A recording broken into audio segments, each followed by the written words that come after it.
विसर्जन मिरवणुकी संदर्भातल्या बातम्या आपण पाहणार आहोत, मात्र त्याआधी एक ब्रेकिंग बातमी आपल्यापर्यंत येते, त्यावर आधी एक नजर टाकूया। आदिवासी विकास मंत्री आणि पालघरचे पालकमंत्री विष्णू सावरा यांच्यावर पालघरमध्ये नामुष्कीची वेळ आलेली आहे। 30 ऑगस्ट रोजी सागर वाघ या मुलाचा कुपोषणामुळे मृत्यू झाला होता आणि त्यांच्या कुटुंबियांना भेट देण्यास विष्णू सावरा गेले होते। यावेळेला सावरा यांना सागरच्या कुटुंबियांनी दारातूनच हाकलून लावलं।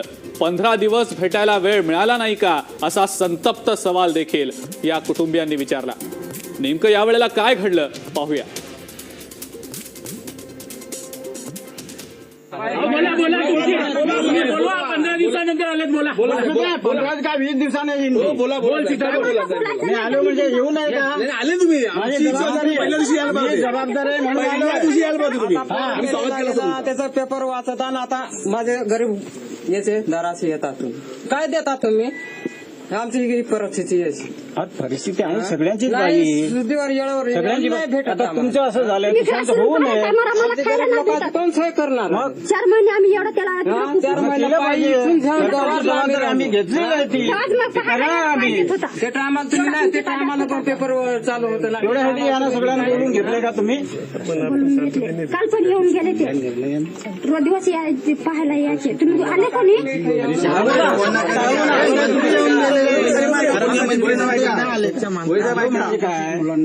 जबाबदारी आहे मुलांना काही ठेवलं आम्ही येऊ नये का असं वाटायचं नाही येणार। आदिवासी विकास मंत्र्यांनी कुपोषित मुलं लाखो रुपये त्यांच्या दौऱ्यावर खर्च गरीबांना द्या ना। तुला कोणी कुपोषित मुलांना वडिलांसाठी खर्च करा, कुपोषित मुलांवर खर्च करा। 270 पोरांची ट्रीटमेंट आम्ही जबाबदारी आमची जबाबदारी काय केलं तुम्ही?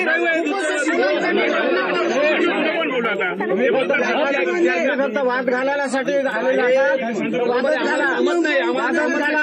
तुम्ही वादच घाला, आम्ही वादच घालतो, काही करू नका। बरोबर आहे। तुम्ही काय केलं? 600 पोरं मेली, 600 पोरं मेली, आम्हीपेक्षा भयानक झालं। अजून काय करणार? असू दे ना मग, असू दे माझं ऐका, 600 पोरं मेली, असू दे 600 पोरं मेली, असू दे। त्याच्यावरती उपाययोजनाच करतो आम्ही। कोण करतो? काय करता? आम्ही करतो, सरकार करतो।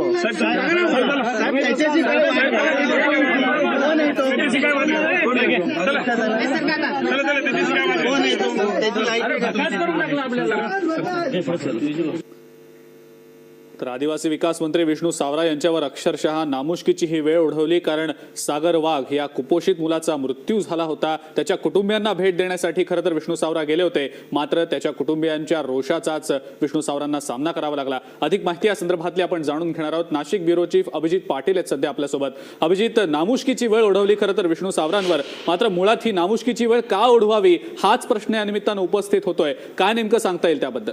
अजिंक्य, साहजिकच आहे, सागर वाघ या कुटुंबियांचा हा जो संताप होता हा त्या सागरला उपचार न मिळाल्यामुळे हा झालेला सगळा संताप आहे। सागर ज्यावेळेसपासून कुपोषित होता त्यावेळेस त्याच्यावरती नाशिक सिव्हिल हॉस्पिटलमध्ये देखील उपचार करण्यात आला होता आणि शासनाच्या योजनेच्या माध्यमातून त्यावर उपचार होण्याची खरं तर गरज होती, परंतु शासकीय बाल ग्राम विकास केंद्र जे आहे त्यातनं त्याला ते सुविधा मिळाली नाही आणि म्हणून खरं तर हा संताप व्यक्त केला जाता। अखेर त्याला एका श्रमजीवी संघटनेच्या छावणीमध्ये त्याच्यावरती उपचार करण्यास सुरुवात झाली आणि गेल्या काही दिवसांपूर्वीच म्हणजे 15 दिवसांपूर्वी त्याचा मृत्यू झाला।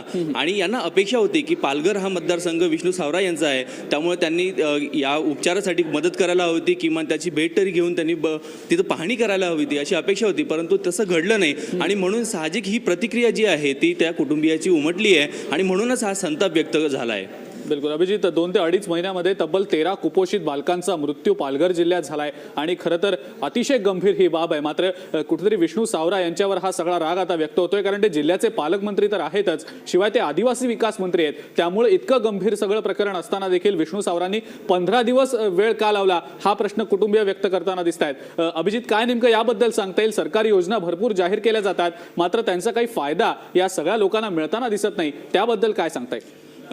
पालघर हा जिल्हा जर आपण बघितला तर त्यामधले मोखाडा हा जो तालुका आहे यामध्ये कुपोषणाचं प्रमाण अधिक आहे. गेल्या काही 6 महिन्याचा जर कधी आपण आढावा बघितला तर जवळपास 13 बालकं या ठिकाणी कुपोषणामध्ये बाधित झाली होती आणि गेल्या 1.5 आठवड्यामध्ये ही तिसरी घटना आहे की त्या कुपोषणामुळे मृत्यू झालेला आहे.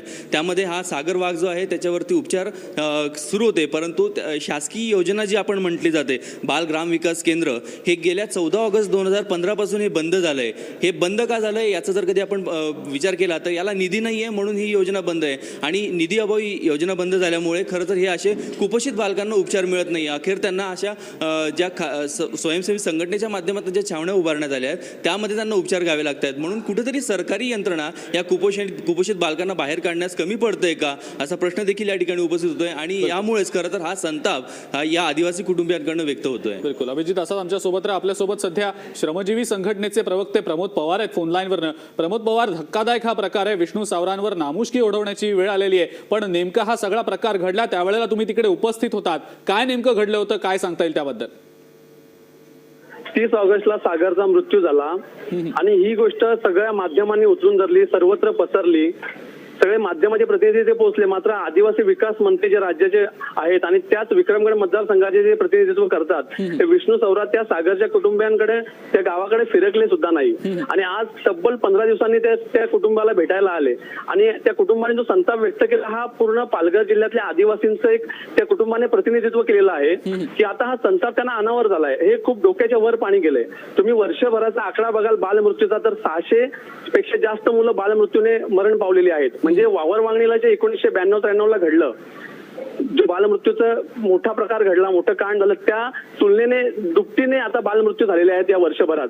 आणि वर्षभर आम्ही या प्रश्नावर आंदोलनं करतो. श्रमजीवी संघटनेच्या माध्यमातून आम्ही अनेकदा आंदोलनं केली.